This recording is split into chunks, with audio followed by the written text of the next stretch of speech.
ओम शांति। आज हम परम आदरणीय दादी जानकी जी के अमृत वचन सुनेंगे। दादी जी जो स्वयं ही ज्ञान रत्नों की खान है और जिन्होंने अपने जीवन में सदा महादानी वरदानी बनकर सबको ज्ञान रत्नों से भरपूर किया, स्वयं भी सदा भरपूर रही और सबकी झोली भरपूर करते रही। ऐसे दादी जी के मनन चिंतन का अमूल्य खजाना आज हम सुनेंगे। और दादी जी ने इस संगम युगी ब्राह्मण जीवन में हम सच्चे अतीन्द्रिय सुख का अनुभव कैसे करें, बाबा की याद में हमारी स्थिति कैसी होनी चाहिए, सच्ची याद का अर्थ क्या है। ब्राह्मण जीवन में जैसे भक्ति मार्ग में कहते हैं, सिमर सिमर सुख पाओ, कलह कलेश मिटे सब तन मन धन के। तो वास्तव में वो सिमरन का अर्थ क्या है? सुनते तो हम बहुत कुछ आए हैं, लेकिन सिमरन किसको कहा जाता है और सिमरन की अवस्था क्या होती है, दादी जी ने बहुत गहराई से बताया। तो सुनते हैं दादी जानकी जी के अमृत वचन। और दादी जी का क्लास का टॉपिक है, अतीन्द्रिय सुख में रहना है तो सदा खुशी की बातें स्मृति में रखो। अतीन्द्रिय सुख में रहना है तो सदा खुशी की बातें स्मृति में रखो। बाबा जो सुनाता है उसका सिमरन करो, सुनना और फिर उसका सिमरन करना। दादी जी कहते हैं, जब बाबा शब्द कहते हैं तो क्या याद आता है? बाबा शब्द जब भी मुख से या मन से निकलता है तो दादी जी पूछते हैं उस समय क्या याद आता है? बाबा का प्यार, दृष्टि। बाबा की दृष्टि से प्यार का अनुभव होता है। वैसे भी आँखों से हमें पता चलता है कि मन की भावनाएं क्या हैं। तो बाबा तो सदा ही बच्चों को प्यार भरी दृष्टि देकर शक्ति भरते हैं। तो दादी कहते हैं बाबा की दृष्टि से प्यार का अनुभव होता है। बाबा के बोल से समझ मिल जाती है तो बुद्धि खुल जाती है। बाबा से क्या मिला है? पालना, पढ़ाई और प्राप्ति। पालना पिता के रूप में, पढ़ाई टीचर के रूप में और वर्षे की प्राप्ति सतगुरु के रूप में। वो हमारा न सिर्फ बाबा है पर माता पिता पालनहार है। इसलिए बाबा बच्चों को कहते हैं कि तुम सिर्फ बेफिक्र रहना सीखो। बाबा ने इस संगम युग पर हमें बेफिक्र बादशाही की जीवन दी है, लेकिन फिर भी कई बार फिक्र आ जाता है। तो बाबा कहते हैं कि तुम सिर्फ बेफिक्र रहना सीखो। बच्चा माना बेफिक्र। बच्चा माना ही क्या है? सब बातों से बचा हुआ, सारा बोझ माता पिता को देकर खुद सदा बेफिक्र रहने वाला। बाबा शिक्षा भी तो बेफिक्र रहने के लिए दे रहा है, क्योंकि बच्चे को अगर कोई फिक्र होता है तो वो पढ़ाई अच्छी रीति नहीं पढ़ सकते। बाबा का बच्चा बनने से ही स्टूडेंट लाइफ हो गई। अगर स्टूडेंट लाइफ में अच्छी तरह पढ़ना है तो पहले तो फिक्र कुछ भी ना हो। अब फिक्र ना हो उसके लिए बाबा हमारे सामने है। बाबा आया है हमारी सारी फिक्र लेने। तो दादी जी कहते हैं अगर बच्चे को कोई फिक्र होगी तो पढ़ाई कैसे पढ़ पाएगा? सारे कल्प में परमात्मा को बाबा कहने वाले हम बच्चे ही हैं। जब हम देवता होंगे तो क्या करेंगे? इतना दूर देश का रहने वाला बाबा खास हमारे लिए भारत में आया, हमारे लिए यज्ञ रचा। यज्ञ से हम बच्चों की पालना हुई। इतना दूर देश से बाबा हम बच्चों के लिए आया, हमारे लिए इस पुरानी दुनिया में यज्ञ रचा, यज्ञ से हमारी पालना की, यज्ञ सेवा करके हम ब्राह्मण बन गए। ब्राह्मणों के लिए यज्ञ रचा और यज्ञ की संभाल कौन कर रहे? ब्राह्मण कर रहे। तो यज्ञ सेवा करके हम ब्राह्मण बन गए। अगर हम ब्रह्मा मुख से ज्ञान सुन के ब्राह्मण नहीं बनते तो यज्ञ सेवा नहीं कर सकते। जिसके मन में युद्ध चलती है तो उसकी सेवा में दिल नहीं लगती है। क्योंकि सेवा करते समय अगर बाबा की याद नहीं है, कर्म योगी बनकर सेवा नहीं कर रहे, तो वो सच्ची सेवा नहीं हुई।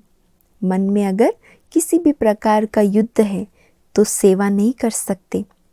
जिसके मन में युद्ध चलती है तो उसकी सेवा में दिल नहीं लगती है, और जिसको चिंता ममता रहती है उसकी दिल भी सेवा में नहीं लगती है।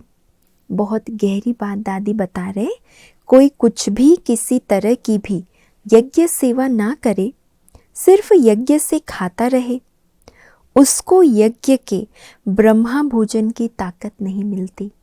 क्योंकि यज्ञ ये जो शब्द है, ये शब्द ही स्वयं में कितना ऊंचा महान श्रेष्ठ शब्द है। तो जिस यज्ञ में हम रहते हैं, भगवान के रचे हुए इस यज्ञ में रहकर अगर हमने सेवा नहीं की, सिर्फ खाया पिया, तो दादी कहते हैं उस खाने में कभी शक्ति नहीं मिलेगी। वो भोजन ब्रह्मा भोजन बनकर आपको ताकत कभी नहीं देगा। ब्राह्मण और सेवा ना करे तो वास्तव में वो लाइफ ही नहीं है। नाम हो ब्राह्मण और यज्ञ की सेवा ना करे तो दादी कहती है वास्तव में वो तो लाइफ ही नहीं है। सारे कल्प में ब्राह्मण लाइफ बहुत श्रेष्ठ लाइफ है। जो अति इंद्रिय सुख में रहते हैं उनके पास दुख का नाम निशान भी नहीं रहेगा। संगम युग है, बाबा के बच्चे हैं, ब्रह्मा मुख वंशावली ब्राह्मण हैं, स्वदर्शन चक्रधारी हैं, कल्प पहले वाले हैं, थे, हैं और होंगे। कितनी बातें दादी ने बताई। संगम युग है, बाबा के बच्चे हैं, ब्रह्मा मुख वंशावली ब्राह्मण हैं, स्वदर्शन चक्रधारी हैं, कल्प पहले वाले ही हम थे, हैं और फिर होंगे। तो कितनी खुशी की स्मृति की बातें हैं ना। ऐसी ऐसी खुशी की बातों को स्मृति में रखेंगे तो अति इंद्रिय सुख में रहेंगे। सोचने और सिमरन करने में फर्क है। एक होता है सोचना, दूसरा होता है बार बार उन बातों को स्मृति में लाकर सिमरन में लाना। जो बाबा सुनाता है वो अंदर ही अंदर सिमरन करके सिमर सिमर सुख पाते हैं।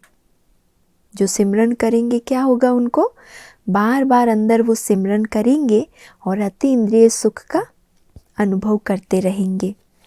सोचने की बात है कि जिसको बहुत बातें याद आती है उसकी याद कैसी होगी। इसलिए बाबा ने कहा है गृहस्थ का कार्य व्यवहार करते हुए भी न्यारा रहना है। भले घर गृहस्थ में है, कई प्रकार के कारोबार करते हैं, लेकिन करते भी कमल फूल समान न्यारा रहना है। तो ये जो बाबा के बोल हैं वह बड़े पावरफुल हैं। जो व्यर्थ सोचता है वो बाबा की सुनते भी नहीं सुनता है। व्यर्थ ही अंदर चल रहा है तो मन क्या सोच रहा है, व्यर्थ सोच रहा है, व्यर्थ ही सुन रहा है। तो बाबा की बातें सुनते हुए भी वो सुन नहीं पाते। श्रीमत हमें पावर देती है। जो सुबह से रात्रि तक बाबा की बनाई हुई दिनचर्या अनुसार चलते हैं उनकी अंतमति अच्छी गति होती है।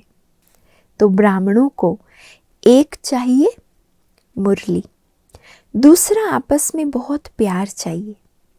ब्राह्मण जीवन में एक तो ब्राह्मणों का श्वास क्या है, मुरली। दूसरा दादी जी कह रहे हैं आपस में भी बहुत प्यार होना चाहिए। जो किसी की कंप्लेन करता है या उसकी कोई और कंप्लेन करता है तो वह सुखी नहीं रह सकता। तो सदा याद रहे मैं बाबा का बच्चा हूँ। यज्ञ सेवा करना, यज्ञ का ब्रह्मा भोजन खाना और ईश्वरीय परिवार से मिलकर चलना, तो कितना भाग्यवान हूँ। तब तो भगवान के घर में बैठा हूँ। अपने भाग्य को ऐसे बार बार स्मृति में लाकर अपने आप को रूहानी नशा चढ़ाना चाहिए। यज्ञ सेवा, यज्ञ का ब्रह्मा भोजन खा रहे, ईश्वरीय परिवार से मिलकर चलना कितना मैं भाग्यवान हूँ। ऐसा भाग्य कोटों में कोई में भी कोई आत्माओं को मिलता है। भगवान के रचे हुए यज्ञ में रहना, उस यज्ञ में सेवा करना या उस यज्ञ का हिस्सा बनकर उसकी सेवा करना, यज्ञ का ब्रह्मा भोजन खाने का सौभाग्य मिलना। तो दादी कहते हैं ईश्वरीय परिवार का संग मिलना कितना बड़ा भाग्य है। भगवान के घर में तभी तो हम बैठे हैं। हमारी याद ऐसी हो जो किसी की याद ना आए, वो होगा अंदर में ज्ञान का सिमरण करने से, उसी ही मनन चिंतन में रहने से। हमारी याद ऐसी हो जो बाबा के सिवाय और किसी की याद ना आए, वो होगा अंदर में ज्ञान का सिमरन करने से, उसका मनन चिंतन करने से। योग माना बाबा के साथ कनेक्शन। बाबा के साथ सर्व संबंधों की शक्ति है, तो इस योग बल से ऑटोमेटिक बाकी सब शक्तियाँ आप ही काम करने लगती है, क्योंकि योग से आत्मा को करंट मिलती है, आत्मा की बैटरी चार्ज होती है। तो जैसे ही बैटरी चार्ज हुई तो क्या होगा, बाकी सर्व शक्तियाँ आप ही काम करने लगती है। हमारा बोल चाल योग बल से चेंज हो गया है। अगर मन में किसकी बात, मुख में किसकी बात रखता है, तो वो राजयोगी कैसे हो सकता है। अगर मन में कुछ और, मुख में कुछ और, तो दादी कहते वो राजयोगी नहीं हुए। तो हमारी पढ़ाई अंदर से काम करती रहे। अंदर से काम करते रहे माना अंदर ही अंदर हमारे गुणों को, हमारी शक्तियों को इस पढ़ाई के द्वारा जागृति मिलती रहे। और फिर जितना जागृत आत्मा होती जाएगी, उतना सब कुछ कर्म में, व्यवहार में, बोल चाल चलन सब में वो दिखाई पड़ेगा। तो इसीलिए दादी जी कह रहे कि ये पढ़ाई अंदर में काम करती रहे। हमारी पढ़ाई और प्रैक्टिस एक ही टाइम है, इसलिए पढ़ाई में भी कमाई है। पढ़ना भी है और साथ साथ प्रैक्टिस भी करना है। क्योंकि लौकिक पढ़ाई में क्या होता है, पहले पढ़ते हैं, फिर उसके बाद प्रैक्टिस करते हैं, और फिर अपना क्लिनिक का हो या अपना बिजनेस का हो वो सब शुरू करते हैं। लेकिन बाबा ने हमें इतना लायक बनाया है कि हम पढ़ते भी हैं और साथ ही साथ जिस दिन जो पढ़ा उसी दिन उसकी प्रैक्टिस भी करते जाते हैं। तो दादी कहते प्रैक्टिस करते करते पढ़ाई में हमारी कमाई भी हो जाती है। भगवान कहता है तुम मेरे बच्चे, राजाओं के राजा बच्चे हो, तो तुम्हारी पढ़ाई और प्रैक्टिस दोनों साथ साथ है। योग बल माना क्या? योग बल माना जहाँ तू नहीं, तेरा मेरा नहीं, ना रहा मैं, ना रहा मेरा। मैं बोलो तो क्या याद करेंगे? योग माना ना मैं ना तेरा मेरा। तो जब मैं बोलो तो मैं अशरीरी आत्मा हूँ। मेरा बोलो तो मेरा एक बाबा, दूसरा ना कोई। मैं बोलो तो मैं अशरीरी आत्मा हूँ और मेरा बोलो तो मेरा एक बाबा, दूसरा ना कोई। ये है योग बल। सिर्फ योग नहीं, योग का बल इसको कहते हैं, जब आत्मा के अंदर इतने पावरफुल स्मृतियाँ जागृत रहे। तुम बच्चे ऐसे अनुभव में रहो तो तुम्हारे अनुभव के गीत और गाएंगे। तो अभी हमको जो भगवान से मिला है उस अनुभव की मूर्ति बनना है। जो भगवान से मिला है, कितने सुंदर दादी जी महावाक्य कहते हैं कि जो भगवान से मिला है उस अनुभव की मूर्ति बन जाओ। मूर्ति को जैसे देखते ही उसके नयन चयन चेहरा देखते ही अंदर में उसके प्रति कितनी श्रद्धा और भावना आ जाती है। ऐसे हम भी ऐसी अनुभव की मूर्ति बने कि हमें देखने से औरों को भी अनुभव हो कि सचमुच इनका जीवन तो बहुत श्रेष्ठ और बहुत ऊंचा है। स्थिति जब ऊंच बनाते हैं तो पद आप ही ऊंच हो जाता है। स्थिति को कभी इधर कभी उधर लटकाना नहीं चाहिए। कभी किसकी कंप्लेन, कभी किसकी कंप्लेन, कभी शांति में नहीं दिखाई पड़ते हैं। ये सब क्या हुआ? स्थिति को ऊपर नीचे करना, आज ये कंप्लेन, कल उसकी कंप्लेन। तो दादी कहते ऐसे अशांति में नहीं रहना है, हमारा इतना भाग्य है, जो भाग्य को देख हमें हर्षित रहना है। तो इतना हमारा भाग्य है। जो हर्षित नहीं रहता है वो अपने को भाग्यवान नहीं समझता है। ऐसे अंदर से याद क्या है, योग कैसा है, हमारे आधार से सारी दुनिया खड़ी है। चक्र कहता है चलो अभी घर जाने का टाइम हो गया है। अभी हम बिल्कुल नज़दीक खड़े हैं, घर जाने के एकदम समय के नज़दीक आ गए हैं। हम भी रेडी होकर बैठे हैं। ऐसा हमें तैयारी कर देना है, जो बाबा कहे अब चलो तो हम भी रेडी हो बैठे हैं।